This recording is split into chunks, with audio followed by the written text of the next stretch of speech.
Nasa 1,600 na mapagkakalooban ng mga buhay na manok at bigas ng Danway Missionaries.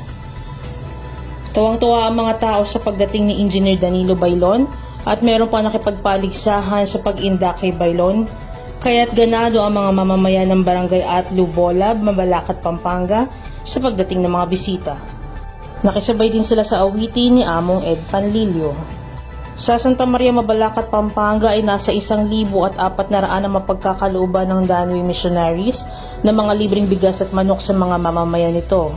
Maaga pa lamang ay nag-iintay na ang mga tao sa Bailon at Panlilio, ito'y upang makadaupang palad ang mga ito.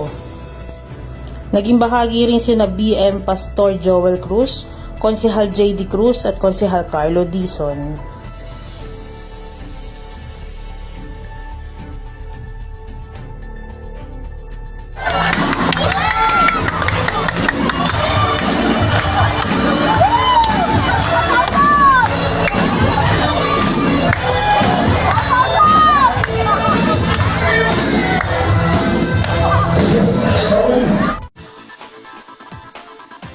Ako si Lady Girl Raiko para sa Newsreel TV, your daily dose of reliable news at your fingertips.